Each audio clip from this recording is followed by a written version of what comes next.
கர்த்தருடைய பரிசுத்த நாமத்துக்கு ஸ்தோத்திரம் உண்டாவதாக. தேவாதி தேவருக்கு எல்லா துதியும் கனமும் மகிமையும் மாட்சிமையும் உண்டாவதாக. அனைவருக்கும் பேசுகிறார் நண்பின் வாழ்த்துக்கள். கர்த்தர் நல்லவர். Praise be to God.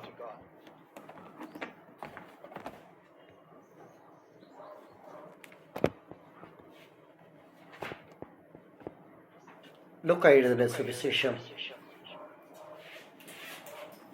3வது அதிகாரம் 16வது வசனம். The book of Luke chapter 3 and verse 16. யோவான் எல்லாருக்கும் பிரதியுத்தரமாக, நான் ஜனத்தினால் உங்களுக்கு ஞானஸ்தானம் கொடுக்கிறேன். என்னிலும் வல்லவர் ஒருவர் வருகிறார். அவருடைய பாதரட்சையின் வாரை அவிழ்க்கிறதற்கும் நான் பாத்திரன் அல்ல. அவர் பரிசுத்த ஆவியினாலும் அக்கினாலும் எங்களுக்கு ஞானஸ்தானம் கொடுப்பார். ஜெபிப்போம். அன்பின் பிதாவே, நாங்கள் இந்த காலை வேளையில் நாங்கள் உம்மிடத்துக்கு வருகிறோம். கிருபையாய் எங்களுக்கு கொடுத்த அற்புதமான ஆராதனைகளுக்காக ஸ்தோத்திரம், வார்த்தைகளுக்காக ஸ்தோத்திரம். கர்த்தர் மாத்திரம் பேசும்படி நாங்கள் உம்மை அழைக்கிறோம். எல்லா தடைகளை உடைத்து கர்த்தர் மகிமைப்படவும் நாங்கள் உம்மை பற்றி கொள்ளவும் எங்கள் இருதயத்திற்குள்ளாய் அசைவாடுவீராக. நீர் மகிமைப்படுவீராக. கிறிஸ்து இயேசுவின் ஜீவனுள்ள நாமத்தில் பிதாவே, ஆமென், ஆமென். So nice to see the presence of the Lord. தேவனுடைய சமூகத்தை காண்பது சந்தோஷம். Excuse me. Praise God. God bless you. இணைந்திருக்கிற அனைவருக்கும் பேசுகிற வாழ்த்துக்கள். God bless you too. யோவான் என்னும் இந்த மனிதன் யோவான் தான் கிறிஸ்து என்று சொல்லக்கூடிய அளவிற்கு ஒரு எழுப்புதல் நிறைந்த ஒரு வாழ்க்கை அவன் வாழ்ந்து கொண்டிருந்தான். ஜனங்கள் அந்த யோவான் தான் கிறிஸ்துவோ என்று சிந்திக்கும் அளவிற்கு அவனுடைய வாழ்க்கையிலே, அவனுடைய ஊழியத்திலே கர்த்தர் அறுவடை கட்டளையிட்டிருந்தார். இந்த யோவான் அநேக அற்புதங்களை செய்ததாக எங்கும் குறிப்பிடப்படவில்லை. பல தீர்க்கதரிசிகள் இருந்தார்கள், அற்புதங்கள் நடந்தது. ஆனால் இந்த யோவானோ அறுவடையின் கிருபையை பெற்றிருந்தான். அவன் தனக்கு பின் வருகிற ஒருவரை குறித்து இந்த இடத்தில் அறிமுகம் செய்கிறான். ஜனங்கள் எல்லாரும் இவர்தான் கிறிஸ்துவ என்று சொல்லும் அளவிற்கு கர்த்தர் அவனை பயன்படுத்தி கொண்டிருந்தார். ஜனங்கள் எல்லாம் இவன் தான் கிறிஸ்து என்று யோசித்துக் கொண்டிருந்தார்கள். அப்பொழுது யோவான் ஜனங்களுக்கு தன்னை யார் என்று வெளிப்படுத்துவது மாத்திரமல்ல, அவன் எதற்காய் வந்தான் என்பதை மாத்திரமல்ல, அங்கு புதிய ஒருவரை அறிமுகப்படுத்துகிறான். சொல்லுகிறான், யோவான் எல்லாருக்கும் பிரதியுத்தரமாக, நான் ஜலத்தினால் உங்களுக்கு ஞானஸ்தானம் கொடுக்கிறேன். ஆனால் என்னிலும் வல்லவர் ஒருவர் வருகிறார். அவர் அறிமுகப்படுத்தும் பொழுது அவருடைய பாதரட்சைகளை வாரி அவிழ்க்கிறதற்கும் நான் பாத்திரன் அல்ல. அவர் பரிசுத்த ஆவியினாலும் அக்கினியினாலும் உங்களுக்கு ஞானஸ்தானம் கொடுப்பார் என்று அவரை குறித்த மேன்மையை கொடுத்தாலும் ஒரு உன்னதமான ஒரு நாம சங்கீர்த்தனத்தை அவன் அறிமுகப்படுத்துகிறான். என்ன வார்த்தை அது? வல்லவர் என்பது.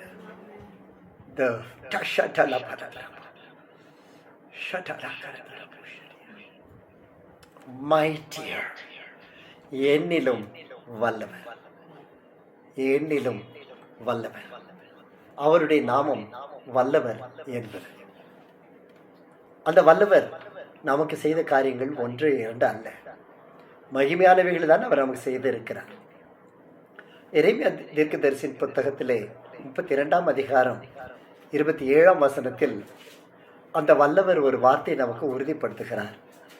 என்ன சொல்லுகிறார்? நான் மாம்சமான யாவருக்கும் தேவனாகிய கர்த்தர், என்னாலே செய்யக்கூடாத அதிசயமான காரியம் ஒன்று உண்டோ என்று ஆண்டவர் கேட்கிறார். அதிசயங்களை செய்கிற அந்த வல்லமை உள்ளவர் அவர். அற்புதங்களை செய்கிற வல்லமை உள்ளவர். என்ன அதிசயத்தை அவர் இந்த உலகத்தில் இருக்கும் பொழுது செய்தார்? எந்த வார்த்தைகளினால் அந்த அவருடைய அதிசயத்தை நாம் காண்பிக்க முடியும்? யோபு 5ஆம் அதிகாரம் 9வது வசனமும், அதே யோபு 9ஆம் அதிகாரம் 10ஆம் வசனத்திலும் யோபு என்னும் தாசன் அவருடைய அற்புதங்களை குறித்து விவரிக்கிறார். தனித்தனியாய் விவரிக்க முடியாது, அவ்வளவு அதிசயமானவர். அந்த வல்லவர் எண்ணி முடியாத, ஆராய்ந்து முடியாத பெரிய காரியங்களை செய்கிறவர். வேதவசம் சொல்லுகிறது, காரியங்களை மறைப்பது தேவனுக்கு மேன்மையாம், காரியங்களை ஆராய்வது ராஜாக்களுக்கு மேன்மையாம். ஒரு காரியம் இருக்குமானால் இது ஏன், என்ன, எப்படி என்று உள்ளே நுழைந்து பார்ப்பது அது ராஜாக்களுக்கு மட்டும்தான் தகுதி. ஏனென்றால் நல்ல ஆளுகை செய்ய வேண்டும், ஜனங்களுக்கு செவையான காரியங்களை செய்ய வேண்டும் என்பதை அறிந்து கொள்வதற்காக. ஆனால் காரியத்தை மறைப்பது தேவனுக்கு மேன்மையாம். எந்த மேன்மை அது? தேவனுக்கு மகிமை கொண்டு வருகிற காரியங்கள். தான் யோபு சொல்லுகிறார், ஆராய்ந்து முடியாத பெரிய காரியங்களையும் எண்ணி முடியாத அதிசயங்களையும். தயவு செய்து சேஞ்ச் பண்ண, அதையே வச்சுட்டு அதையும் கொஞ்சம் வாட்ச் பண்ணிட்டேன். Okay, leave it. ஆராய்ந்து முடியாத பெரிய காரியங்களையும் எண்ணி முடியாத அதிசயங்களையும் அவர் செய்கிறாராம்.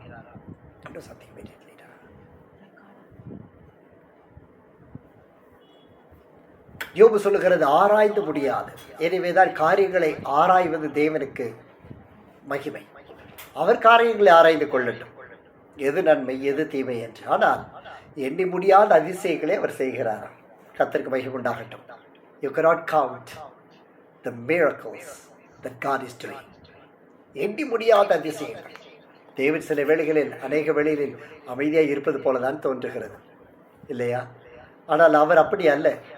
அவர் நம்மை ஆயத்தப்படுத்தும் வரைக்கும் அவர் அமைதியாக தான் இருப்பார். அவர் நாமம் அதிசயமானவைகளை செய்கிற வல்லவர் என்பது அவருக்கு மட்டுமே அந்த வல்லமை உரியது. அவருக்கு மட்டுமே காரியங்கள் நிறைவாய் உள்ளது என்பது மாத்திரமல்ல. சங்கீதம் 136 சங்கீதக்காரன் எழுதுகிற ஒரு வார்த்தை, ஒருவராய் பெரிய அதிசயங்களை செய்கிற அந்த வல்லவர். அவர் யாரிடத்திலும் ஒரு உதவிகளை கேட்க அவர் தேவையில்லை. என்றாலும் சில வேளைகளில் மனித இடத்தில் அவர் உதவிகளை கேட்டார், சிறிய உதவிகளை கேட்டார். ஏன்? அவர்கள் அற்ப விசுவாசிகளாய் இருந்தார்கள். இந்த கல்லறையை புரட்டி போடுங்கள் என்று கேட்டார், செய்தார்கள். உங்களிடத்தில் அப்பம் ஏதாகிலும் இருக்கிறதா என்று கேட்டார், ஏதாவது சாப்பாடு இருக்கிறதா என்று கேட்டார். ஏனென்றால் அங்கு இருந்ததையும் அவர் அறிவார், இருக்கிற ஜனங்களுக்கு பகிர்ந்தளிக்க வேண்டும் என்பதையும் அவர் அறிவார். வசனம் சொல்லுகிறது, தாம் செய்ய போகிறது என்னது என்பதை அறிந்து அவர் அவர்களிடத்தில் கேட்டார், ஏதாகிலும் உண்டா என்று. அவர் ஒருவராய் பெரிய அதிசயங்கள். நமக்கு பெரிய அதிசயம் என்பது என்ன? நம்முடைய சிந்தைக்கு எது பெரிதோ அது.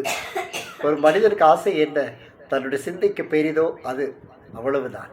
ஆனால் அவரோ வல்லவர். அவர் அக்கினியினால் ஞானஸ்நானம் கொடுப்பாராம், ஆவியினாலும் ஞானஸ்நானம் கொடுப்பாராம். மனுஷனுடைய ஆவி கர்த்தர் தந்த தீபமாய் இருக்கிறது. அது உள்ளத்தில் உள்ளவைகளை ஆராய்ந்து பார்க்கும். எப்பொழுது ஆராய்ந்து பார்க்கும்?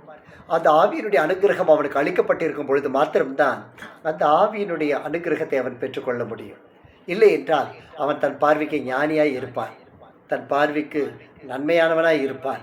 அவனுடைய வழிகள் வாய்ப்பது இல்லை. ஆனால் ஆவியானவர் உள்ளே இருக்கும் பொழுதோ அவனுக்குள் இருக்கிற அந்த தீபம் அவனை ஆராய்ந்து பார்க்கும். அவன் ஆராய்ந்த பொழுதுதான் நிதானிக்கிறான், ஐயோ நான் செய்வது சரி அல்லது தேவனுக்கு பிரியமில்லாதது, தேவனுக்கு உகந்தது என்பதை அவன் தீர்மானிக்கிறான். அப்படி அவன் தீர்மானிக்கிற பொழுதுதான் அவருடைய அப்பத்திலும் பிற்கப்பட்ட சரீரத்திலும் சிந்தப்பட்ட அவர் இரத்தத்தையும் அவன் குற்றமில்லாதவனாய் நிற்க முடியும். இல்லை என்றால் அவனுக்கு ஆக்கினை என்று வேதவசம் சொல்லுகிறது. இவைகளது மீட்கும் பொருளாக அவர் ஆவியினால் மட்டுமல்ல, ஜலத்தினால் மட்டுமல்ல, அக்கினினாலும் ஞானஸ்நானம் கொடுக்கிறாராம். அப்படிப்பட்ட ஒரு வல்லவரை தான் இன்று நீங்களும் நானும் ஆராதித்துக் கொண்டிருக்கிறோம். எனவே ஆராதனை என்பது ஜீவனுள்ளதாய் உண்மையுள்ளதாய் அவரை மாத்திரம் மகிமைப்படுத்துகிறதாய் இருக்க வேண்டும். இரண்டாவதாக வேதவசனத்திலே ஒரு காரியம் பார்க்கிறோம். ஏசாயா தீர்க்கதரிசியின் புத்தகம் 41ஆம் அதிகாரம் 14ஆம் வசனம். The book of Isaiah chapter 41 and verse 14. யாக்கோபு என்னும் பூச்சியே, இஸ்ரவேலின் சிறு கூட்டமே, பயப்படாதே. பயப்படாதே, நான் உனக்கு துணை நான் உனக்கு துணை நிற்கிறேன் என்று கர்த்தரும் இஸ்ரவேலின் பரிசுத்தருமாகிய உன் மீட்பர் உரைக்கிறார். இரண்டாவதாக, thy redeemer is mighty. உன் மீட்பர் வல்லவர். அவர் அக்கினியினால் ஞானஸ்நானத்தினால் மாத்திரம் வல்லமை காண்பிக்கிறவர் அல்ல, உன்னுடைய மீட்பர் வல்லவராய் இருக்கிறார். அவர் எவைகளிலிருந்து நம்மை மீட்டுக் கொள்ளுகிறாரா? உலகத்தின் எல்லா சூழ்நிலைகளிலும் நம்மை மீட்கக்கூடிய ஒரே அதிகாரம் உடையவர் அவர் மாத்திரமே. அவர் தகுதியுள்ளவர் அல்ல, நாம் தகுதியற்றவர்கள். அவர் ஒருவரே பாத்திரர். அவருடைய பெயர் மீட்பர். அவர் எப்பொழுது நம்மை மீட்டுக் கொள்ளுவார் என்கிற ஒரு விசுவாசத்திலும் அவர் மேல் வைத்திருக்கிற அந்த நம்பிக்கையில் இருக்கும் பொழுது அவர் நம்மை மீட்டுக் கொள்ளுகிறார். யோபு என்ன மனித பக்தன் இருந்தான். அவன் சென்ற பாடுகளை நாம் அறிவோம். அவன் பாடுகள் கொஞ்சம் அல்ல, வார்த்தையினால் விவரிப்பதும் அல்ல. ஆனால் அவனுடைய பாரம், உடைக்கப்பட்ட அவனுடைய பாரம் எவ்வளவு பெரிது தெரியுமா? யோபு எழுதின புத்தகத்தில் 19ஆம் அதிகாரத்தில் வாசித்து பார்ப்போமானால் அந்த வேதனை மிக கொடியதாக இருக்கிறது. அவன் சொல்லுகிறான், ஐயோ, இப்பொழுது சொல்லும் வார்த்தைகள் எழுதப்பட்டால் நலமாய் இருக்கும். ஒரு புஸ்தகத்தில் என்னுடைய வேதனைகள் வரையப்பட்டு என்றைக்கும் நிலைத்திருக்கும்படி கருங்கல்லில் உளிவெட்டாய் ஈய எழுத்தாக எழுதி வைத்தால் நலமாயிருக்கும் என்று சொல்லுகிறான். அவ்வளவு கொடிய வேதனை, அவ்வளவு கொடிய அவமானம், அவ்வளவு வாக்கு கடங்காத அந்த வேதனை. நினைத்து பாருங்கள், கருங்கல்லில் உளியை வைத்து வெட்டி விட வேண்டுமா அந்த பாரத்தை? ஈயத்தை கொண்டு எழுத்தாய் பதித்து வைக்க வேண்டுமா? அவ்வளவு பெரிய பாரம். அந்த பாரத்தின் நடுவில் அவன் சொல்லுகிற ஒரு வார்த்தை, என் மீட்பர் உயிரோடு இருக்கிறார் என்று நான் அறிவேன். என் அன்பு பிள்ளையே, உன் மீட்பர் உயிரோடு இருக்கிறார். அவருடைய நாமம் வல்லவர். உன்னுடைய மீட்பர் வல்லமை உள்ளவர். அவர் கடைசி நாளில் உன்னை எழுப்புவார். கடைசி நாளில் உன்னை எழும்பச் செய்வார். அவரை விடாமல் பற்றிக்கொள். அவர் உன் மீட்பராய் இருப்பார் என்றால் உலகத்தின் எல்லா காரியங்களிலும் என்றும் எல்லா அசுத்தங்களிலும் என்றும் அவர் உன்னை மீட்டுக் கொள்ளுகிறார். மூன்றாவதாக, யாக்கோபு எழுதின புத்தகம் 4வது அதிகாரம் 12ஆம் வசனம். The book of James, chapter 4 and verse 12.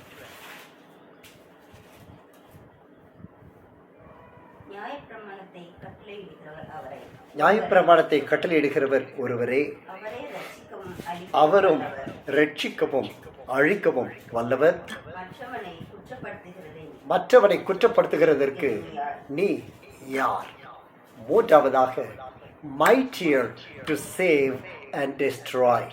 He is mightier to save and destroy. அவர் ரட்சிக்கவும் அழிக்கவும் வல்லவர். தேவனாகிய கர்த்தர் இந்த உலகத்தை உருவாக்கின பொழுது உருவற்றிருந்த ஒரு உலகத்தை தான் அவர் சீர்பாராட்டி சீரமைத்து அதை உருவாக்கினார். தேவனுடைய நோக்கம் அழிப்பது அல்ல, ஆனால் வல்லமை அவருக்கு தான் உண்டு. ஏனென்றால் அந்த அழிவு என்பது தேவனுக்கு பிரியமானது அல்ல. ஆனால் அவரால் அழிக்கப்படும் என்றால் அது தேவ நீதியால் அழிக்கப்படும். ஆண்டவர் ரட்சிக்கிறதற்கும் அவர் அழிக்கிறதற்கும் வல்லமையுள்ளவர். இதை தொடர்ந்து அவர் போடுகிற வார்த்தை, மற்றவனை குற்றப்படுத்துகிறதற்கு நீ யார் என்று. என்றாலும் தேவன் நம்மை ரட்சிக்க வல்லவர். 2 தீமோத்தேயு 4ஆம் அதிகாரம் 18ஆம் வசனம் சொல்லுகிறது, கர்த்தர் எல்லா தீமையினின்றும் என்னை ரட்சித்து தம்முடைய பரமராஜ்யத்தை அடையும்படி காப்பாற்றுவார். கர்த்தர் நம்மை ரட்சிப்பது ஏதோ உலகத்தில் ஒரு சிறிய சாட்சி சொல்லிவிட்டு போவதற்காக அல்ல. கர்த்தர் நம்மை ரட்சிப்பது ஏதோ நம்முடைய பாரம்பரியமான பழைய சாபத்தீடுகளில் இருந்து மாத்திரம் ரட்சிக்கிறதற்காக அல்ல. ஆண்டவர் நம்மை காப்பாற்றுவது பரமராஜ்யத்தை அடையும்படிக்கு.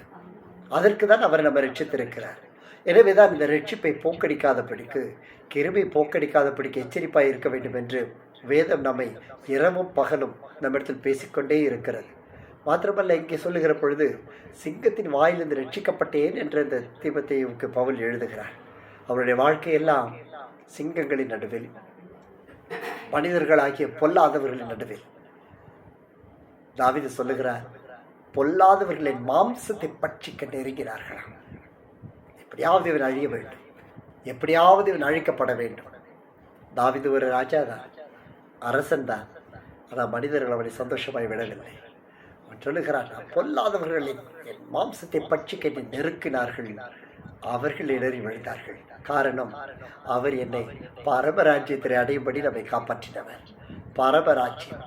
எனவேதான் ஆண்டவர் பரமராஜ்யத்தினுடைய கனிகளினாலும் பரமராஜ்யத்தினுடைய நோக்கத்தினாலும் நாம் நிறைந்திருக்க வேண்டும் என்று விரும்புகிறார். ஆண்டவர் நம்மிடத்தில் கடந்த வாரத்தில் பேசின இந்த அழைப்பினுடைய வார்த்தைகள் எல்லாம் நாம் ஞானம் உள்ளவர்களாய் அதை பற்றி எழுப்ப வேண்டும். தேவனுடைய வார்த்தை நம்மிடத்தில் பேசுகிற பொழுது அதை உணர்வுள்ளவர்களாக அதை நாம் உடனே பற்றுக்கொள்ள வேண்டும், அதை விட்டுவிடக்கூடாது. சங்கீதம் 44:7, நீரே என் சத்துருக்களின் என்னை ரட்சிக்கிறவர், எங்களை பகைக்கிறவர்களை வெட்கப்படுத்துகிறவர்.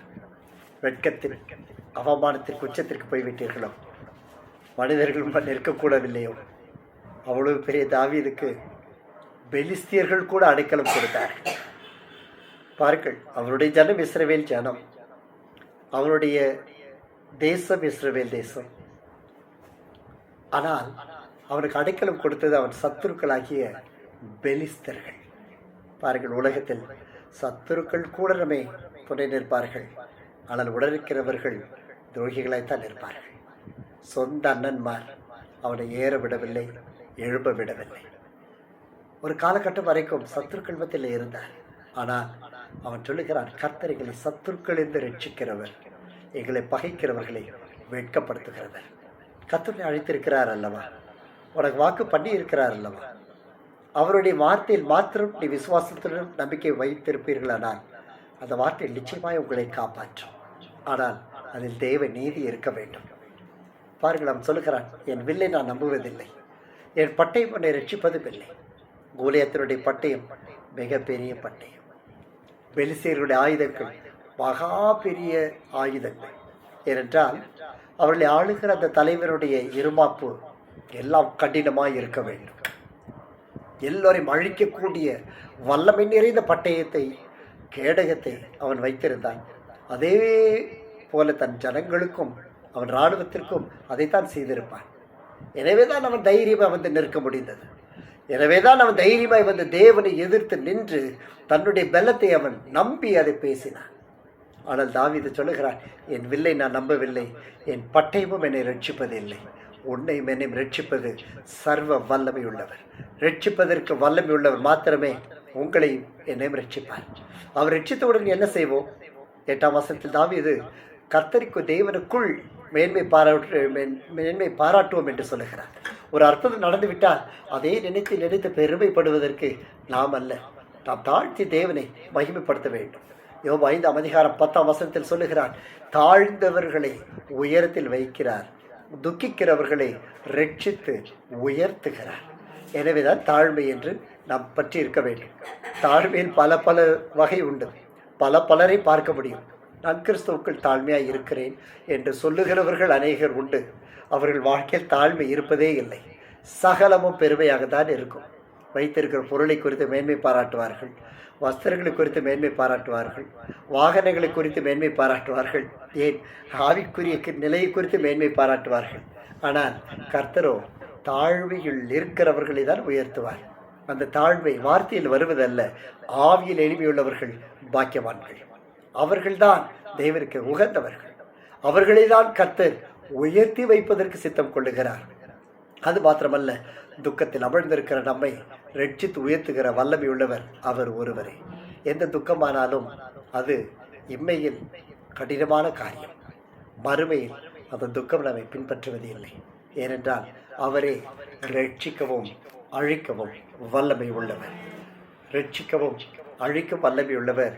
சாத்தானை அழிப்பார், துக்கங்களை அழிப்பார், அவர் மகிமைப்படுவார், உங்களை மகிமைப்படுத்துவார். நாம் நினைப்பதெல்லாம் அவரை மாத்திரம் பற்றி உண்மையாக ஜீவிக்க வேண்டும் என்பதுதான். 4ஆவதாக நியாயாதிபதிகளின் புத்தகம் 5ஆம் அதிகாரம் 20வது வசனம். The book of Judges, chapter 5 and verse 20. வானத்திலிருந்து யுத்தம் உண்டாயிற்று, நட்சத்திரங்கள் தங்கள் அயனங்களில் இருந்து சிசேராவோடு யுத்தம் பண்ணின.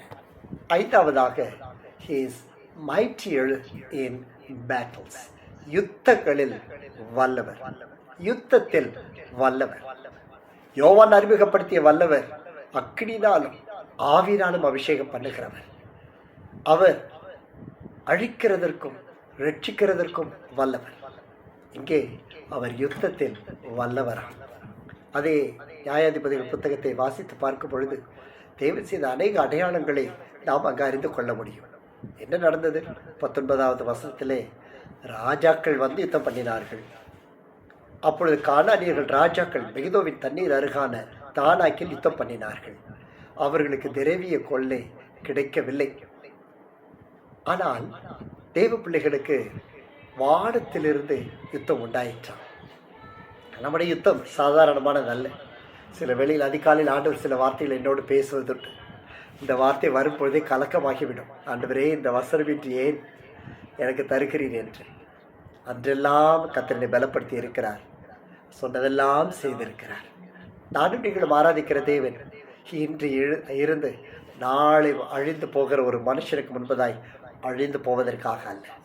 நோக்க 12:4 என்று நினைக்கிறேன். நான் சொல்லுகிறது, இன்று ஜீவித்து நாளை மண்ணிற்கு போகிற சரீரத்தை மாத்திரம் கொல்ல வல்லமையுள்ள ஒரு மனுஷனுக்கு நீங்கள் பயப்படாதீர்கள்.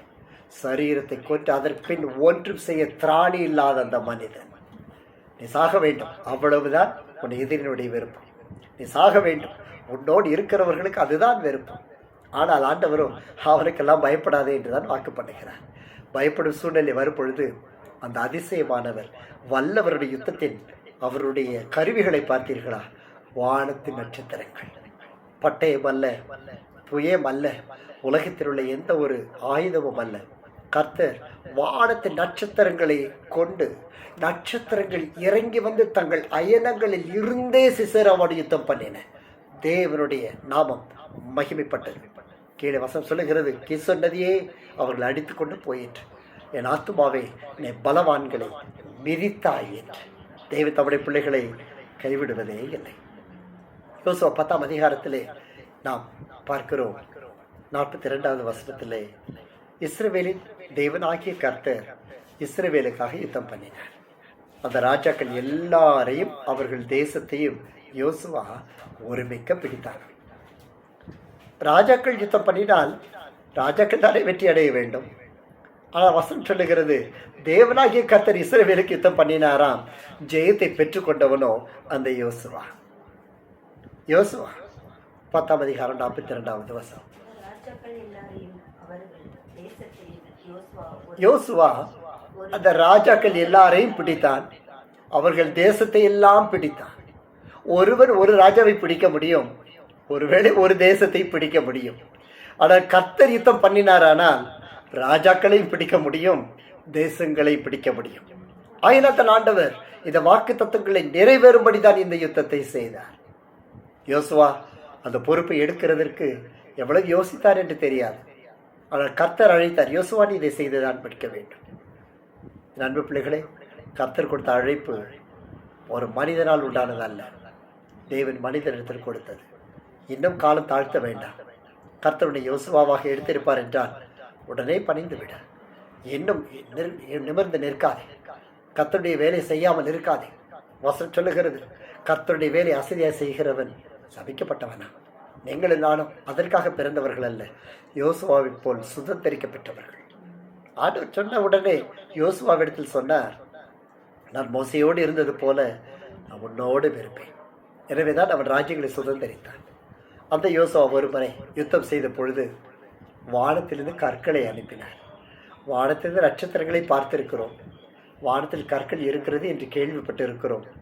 அவைகளெல்லாம் யோசுவா பலவீனம் அடையும் பொழுது பார்த்து கொண்டு இருக்க முடியவில்லை. காரணம், யுத்தம் தேவனால் நடந்தது. நீ ஏன் யுத்தம் செய்ய வேண்டும்? நீ ஏன் யுத்தம் செய்ய வேண்டும்? பழிக்கு பழி வாங்குவது தேவனுடைய வேலை. அவரால் மட்டும்தான் செய்ய முடியும். பிசாசு பழி வாங்க முடியாது, அவன் அழிக்கத்தான் முடியும். அழிப்புக்கு இடம் கொடுப்பானால் அழிக்க முடியும். ஆனால் பழி வாங்குகிறவரும் கர்த்தர். யுத்தம் தேவனால் நடக்கட்டும். Just be silent. அமைதலாயிரு. யோசுவாவை போல மோசைக்கு அடங்கியிரு, கர்த்தருக்கு அடங்கியிரு. யோசுவாவோடு இருந்த தேவன் உன்னோடு இருப்பார். மோசை கொண்டு அற்புதம் செய்த கர்த்தர் உன்னை கொண்டும் செய்வார். ஒரு ராஜாக்களை பிடிப்பாய், தேசங்களை விதிப்பாய். ஏனென்றால் இந்த யுத்தம் தேவனால் உண்டானது.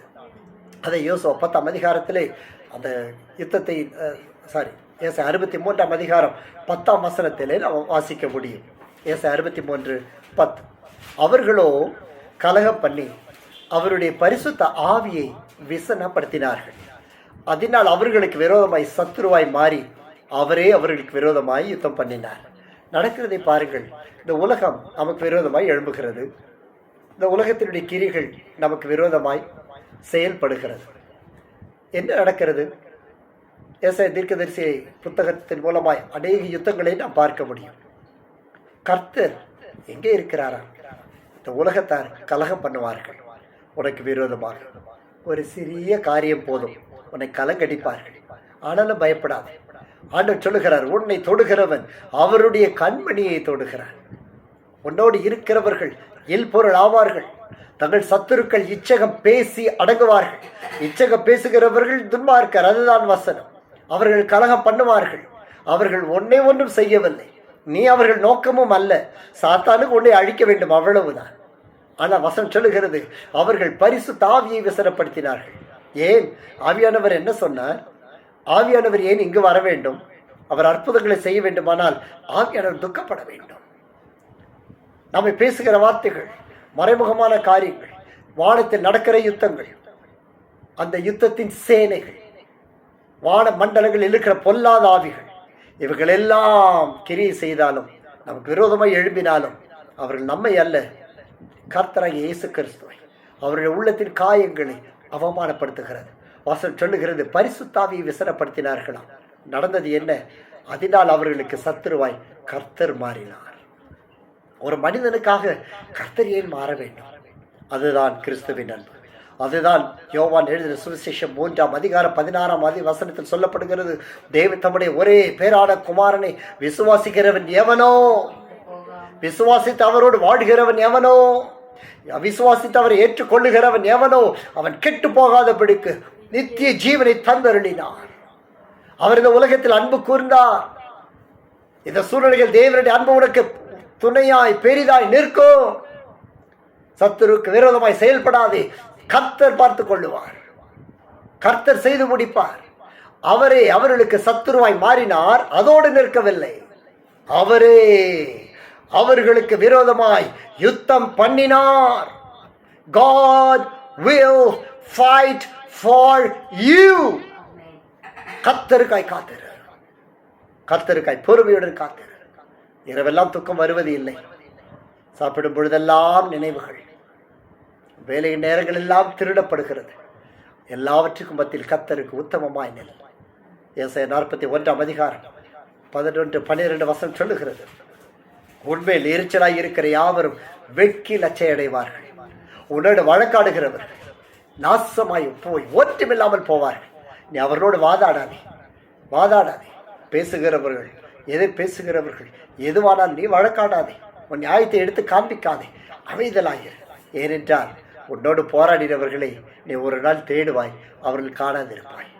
அவர்கள் நீ காண மாட்டாய். ஏனென்றால் உன்னோட யுத்தம் பண்ணின மனுஷர் ஒன்றுமில்லாமல் போவார்கள். பேசுவார்கள், செய்வார்கள். காரணம் என்ன? யுத்தம் கர்த்தருடையது. உபாகமம் 3ஆம் அதிகாரம் 22ஆம் வசனத்தில் தேவனாகிய கர்த்தர் சொல்லுகிற ஒரு வார்த்தை உண்டு, அவர்களுக்கு பயப்படீர்களாக தேவனாகிய கர்த்தர் தாமே உங்களுக்காக யுத்தம் பண்ணுவார் என்றார். எவ்வளவு அற்புதமான ஒரு வார்த்தை, எவ்வளவு அற்புதமான ஒரு தேசம், எவ்வளவு அற்புதமான தேவ ஜனம். கர்த்தர் மகிமை நிறைந்தவர். யாத்திராகமத்திலே 14ஆம் அதிகாரத்தில் பார்க்கிற பொழுது ஆற்றல் சொல்லுகிற 14ஆம் வசனத்திலே, கர்த்தர் உங்களுக்காக யுத்தம் பண்ணுவார், நீங்கள் சும்மா இருப்பீர்கள். அதற்கு முன்பதாக நடந்தது என்ன? கர்த்தருடைய ரட்சிப்பை பாருங்கள் என்று மோசே சொல்லுகிறார். நீங்கள் காண்கிற எகிப்தியரை சீக்கிரத்தில் காண மாட்டீர்கள், தேடுவீர்கள். கடந்த வருடங்களில் சிலர் எனக்கு விரோதமாக எழும்பி என்னை கொலை செய்வதற்கு பணத்தை கொடுத்திருந்தார்கள். ஒரு மலையின் மேல் நின்று நான் செல்லும் பொழுது இதோ இவன் தான் என்று காண்பித்தார்கள். கர்த்தர் அடியனுக்கு காண்பித்த தயவுக்கு நன்றி செலுத்துகிறேன். அவ்வளவுக்கு என்ன மகிமை. ஏதோ ஒரு 10 பேரை வைத்துக்கொண்டு ஊழியம் செய்து கொண்டிருந்தேன், அவ்வளவுதான். ஆனால் ஒன்று அனுதினமும் கர்த்தர் பேச பேச அவரிடத்தில் மடித்து கொண்டே இருந்தேன். நடந்தது என்ன? இன்று நான் சும்மா தான் இருக்கிறேன், கர்த்தர் இன்னும் யுத்தம் செய்து கொண்டு தான் இருக்கிறார். பயப்படாதே, அந்த யுத்தம் கர்த்தருடையது. மத்தேயு 10:28 மத்தேயும் சொல்லுகிறார், ஆத்துமாவை கொல்ல வல்லவர்களாய் இராமல் சரீரத்தை மாத்திரம் கொல்லுகிறவர்கள் நீ பயப்பட வேண்டாம். ஏனென்றால் ஆத்துமாவையும் சரீரத்தையும் நரகத்தில் தள்ள வல்லவருக்கு பயப்படுங்கள். எனவே தான் ஆத்தும அறுவடை மிகவும் முக்கியமானது. தம்முடைய ஆத்துமா ரட்சிப்பை மீட்டு கொண்டது என்று காண்கிறவர்கள் மற்ற ஆத்துமாக்களை குறித்து பாரம் உள்ளவர்களாய் இருப்பார்கள். என் ஆத்துமா மீட்கப்பட்டது என்று நினைத்தாலே அவர்கள் தேவனுடைய சமூகத்தில் நிற்க முடியாது. இத்தனை வருடத்தில் எத்தனை ஆத்துமாக்களுக்கு பிரயோஜனமாக இருந்திருக்கிறோம். எத்தனை பேர் நமது மூலமாக ரட்சிக்கப்பட்டிருக்கிறார்கள். எத்தனை பேர் இயேசுவை ஏற்றுக்கொண்டிருக்கிறார்கள். எத்தனை பேர் ஐக்கியத்தில் நமது மூலமாய் கீழ்ப்படிந்து இருக்கிறார்கள். எத்தனை பேர் கனிகளால் நினைந்திருக்கிறார்கள். ஒரு கணக்கு போட்டு பார்ப்போமே, அப்பொழுதுதான் தெரியும் நம்மேல் இருக்கிற அபிஷேகத்திற்கு நாம் கொடுத்த கனம் என்னவென்று. அதுதான் தெரியும் நம்மிடத்தில் கிரியை செய்கிற ஆவி பரிசுத்த ஆவியானவரா அல்லது இந்த நரகாக்கினை நோக்கி போய்கொண்டிருக்கிற இந்த பொல்லாத ஆவியாகின்ற. நண்பு பிள்ளையே, யுத்தம் கர்த்தருடையது. Don't take the sword. பட்டயத்தை எடுக்கிறவன் பட்டயத்தாலே சாவான். ஆனால் உனக்காய் கர்த்தர் பட்டயத்தை எடுப்பாரானால் ஜாதிகள் உன்னை சேவிக்கும். 2 நாளாகமம் 20 யோசபாத் என்னும் ஒரு மனிதன் இருந்தான். யோசபாத் வந்து நின்று அவன் ஜனங்களை சுற்றி எழுப்பிவிட்டான். நடந்தது என்ன? அங்கு பல ராஜாக்கள், 3 விதமான ராஜாக்கள் யுத்தத்தை பிடிக்க வந்தார்கள். அவர்களால் செய்யக்கூடாது, எழும்பக்கூடாதபடிக்கு சூழ அவர்கள் நின்று நிறுந்தார்கள். யோசபாத்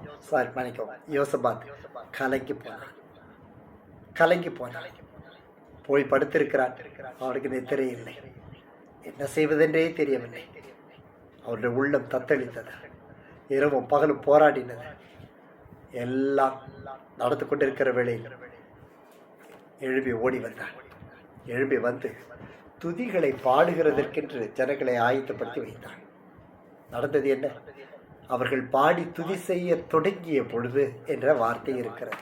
22 அவர்கள் பாடி துதி செய்ய துவங்கின பொழுது யூதாவுக்கு விரோதமாய் வந்து பதிவிருந்த ஒளிந்திருந்த அம்மோன் புத்திரர், மோவாபியர், சேயீர் மலை தேசத்தாரே ஒருவருக்கு ஒருவரை கர்த்தர் எழும்ப பண்ணினார். அவர்கள்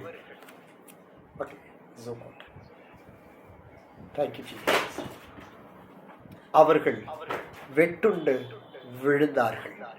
ஒருவருக்கு விரோதமாய் ஒருவர் கர்த்தர் எழும்ப பண்ணினார். துதித்து பாடுகிற பொழுது தேவன் அற்புதம் செய்தார். நடந்தது என்ன? சேயீர் குடிகளை அடித்து தீழ்ந்தார்கள். தாங்களும் தங்களில் ஒருவர் அழிக்கத்தக்க விதமாய் கை கலந்தார்களாம். யூதா மனுஷர் வனாந்தரத்தில் உள்ள சாம கூட்டண்டையிலே வந்து நின்ற பொழுது ஏராளமான கூட்டம் இருக்கும் திசையை நோக்கி பார்த்தார்கள். அங்கே அவர்கள் தரையிலே விழுந்து கிடக்கிற பிரேதங்களாய் கண்டார்கள். வார்த்தை சொல்லுகிறது, ஒருவரும் தப்பவில்லை. Not even one escaped. ஆங்கில வார்த்தை சொல்லுகிறது, none escaped. ஒருவரும் தப்பவில்லை. ஒருவரும் தப்பவில்லை. அந்த யோசபாத்தினுடைய யுத்தம் கர்த்தரால் நடந்தது. காரணம், கர்த்தர் யுத்தத்தில் வல்லவர். யாத்திராகமம் 15 சொல்லுகிறது, கர்த்தரே யுத்தத்தில் வல்லவர்.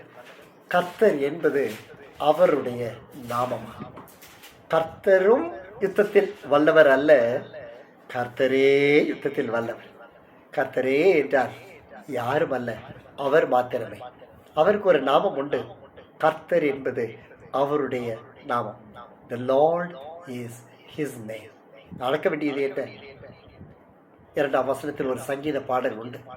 கர்த்தரின் பலனும் என் கீதமுமானவர், அவர் என் ரட்சிப்புமானவர், அவரே என் தேவன், அவருக்கு வாசஸ்தலத்தை ஆயத்தம் பண்ணுவேன், அவர் என் தகப்பனுடைய தேவன், அவரை உயர்த்துவேன். அதன் பிறகுதான் சொல்லுகிறான், கர்த்தர் யுத்தத்தில் வல்லவர். என் அன்பு பிள்ளையை, நீ ஆராதிக்கிற தேவன் யுத்தத்தில் வல்லவர். அவர் ஒருவரை யுத்தம் செய்கிற தேவன். ஒரு காலங்களில், ஏற்ற காலங்களில் கனிகள் கிடைக்க வேண்டுமா? தயவாய் உன் சிந்தையை அடக்கிக்கொள். கர்த்தருக்கு ஒப்புவித்து காத்தீர். ஒன்றுமற்று ஒரு விதவையான 2 விதவைகள் கர்த்தர் உதவி செய்யவில்லையா? நகோமிக்கும் ரூத்துக்கும் உதவி செய்த கர்த்தர் உன்னுடைய வாழ்க்கை கட்டி எழுப்ப அவரால் கூடாதா? ஒன்றுமில்லாத இடிக்கப்பட்ட ஒரு பட்டணத்தை கட்டி எழுப்ப என் தேவனாலே கூடுமானால் உன்னுடைய வாழ்க்கை கட்டி எழுப்ப என் தேவனுக்கு எம்மாத்திரம். கர்த்தர் வல்லவர், கர்த்தர் வல்லவர். He is mightier than anything. அவர் எந்த காரியத்தை பார்க்கிலும் வல்லவர். அவரே துதியும் கனமும் மகிமை மாற்றுமே உண்டாவதாக. பயப்படாதே, கர்த்தர் உனக்காக யுத்தம் பண்ணுவார். தேவனை துதித்து காத்திரு. அவர் வல்லவர் என்பதை உன் வாழ்க்கையில் ருசித்திரு. நாவை அடக்கிக்கொள். இருதயத்தின் வாசலில் கர்த்தருடைய பட்டயத்தை வை. தொண்டையில் கத்தியை வை. போஜனம் ஆசையை விட கர்த்தருக்கென்று உன்னை அர்ப்பணித்துக்கொள். உன்னுடைய எல்லா கிரிகளும் தேவனை சார்ந்ததாய் இருக்கட்டும். இன்னும் கொஞ்ச காலம்தான். சத்துருவை நீ தேடுவாய், துன்மார்க்கரை தேடுவாய். புல்லின் பூவை போல் அவன் அழிந்து போவான். தன் துக்கத்தில் திரியவ கர்த்தர் உன்னை ரட்சித்தார். துக்கத்தில் அழிந்து போவதற்காக கர்த்தர் உன்னை மீட்டுக் கொண்டார்.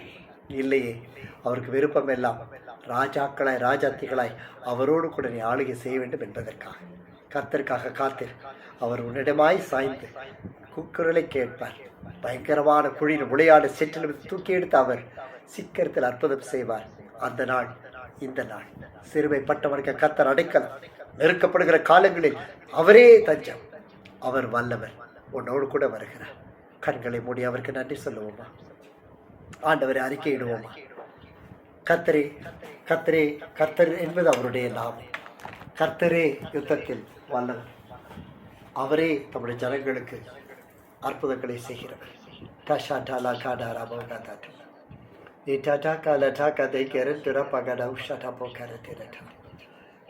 அறிக்கையிடுங்கள். நல்ல சத்த வாய் திறந்து அறிக்கையிடுங்கள். தேவ சமூகத்தில் நாவுகளை திறந்து தேவனை துதிக்க வேண்டும். அறிக்கையிடுங்கள். தேவனுடைய நாமம் வல்லமை உள்ளது என்று அறிக்கையிடுங்கள். கர்த்தர் வல்லவர் என்பதை அறிக்கையிடுங்கள். நான் அவருடைய பிள்ளையாய் அவருடைய யுத்தத்திற்கு என்னை அர்ப்பணிக்கிறேன் இயேசுவே. Thank you Jesus. இன்னும் 7 நாட்கள் ஒரு மகிமையான காரியத்தை காணப்போகிறோம். In just 7 days, great things are going to happen. அடிக்கடி கடித்து கொள்ளப்பட்டு தன் பிடரியை கடினப்படுத்துகிறவன் சகாயமில்லாமல் ஒழிந்து போவான், நாசம் அடைவான். பயப்படாதே, நீயோ கர்த்தருக்குள் பலன் உள்ளவனாகிற. துன்மார்க்கரை கர்த்தர் பார்த்துக் கொள்வார். நீயோ தேவனை துதித்துக் கொண்டிரு.